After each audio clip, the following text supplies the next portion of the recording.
Mukha namang maligayang maligaya ang dating Vivamax queen na si AJ Raval, sa piling ng kanyang live-in partner na si Aljur Abrenica.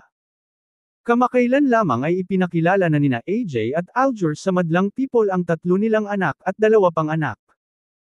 Todo puri nga siya sa ama ng kanyang mga anak, dahil hindi lang ito mabuting partner kundi isa ring responsable, mapagkalinga at mabait na tatay.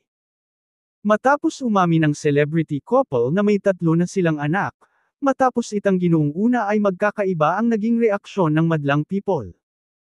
May mga humanga sa pagpapakatotoo ni AJ, dahil finally ay isinapubliko na niya ang tungkol sa kanyang 5 anak, 3 nga rito ay mula kay Aljur.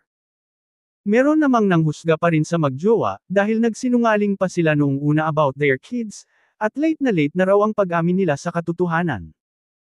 Kung matatandaan, inakusahan din ng mga bashers ang sexy star ng kung ano-anong masasakit na salita, tulad ng ahas, kabit, at anaconda, dahil siya nga ang sinisisi kaya naghiwalay sina Aljur at Kylie Padilla.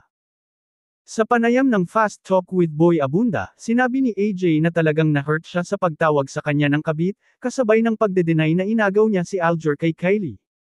Masakit po yun para sa akin. Parang tinatanong ko po yung sarili ko bakit po ako yung nagsasuffer sa kasalanan na hindi ko naman ginawa. Paulit-ulit, ani AJ. Dumating po ako sa point na weekly Tito Boy paiba-iba po ang pinag-uusapan, trending, ganyan, merong normal na tao, politics, artista, kung sino man.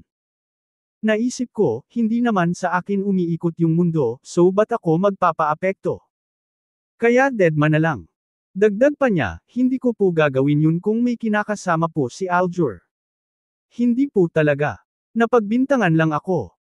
Komento naman ng karamihan, bali-baliktarin mo man ang mundo, or kahit gaano ka pa kamahal ni Aljur ngayon, or kahit pa kumampi sa'yo ang universe, hindi mababago na kabit ka pa rin, dahil hanggang ngayon kasal pa rin sina Kylie Padilla at Aljur Abrenica.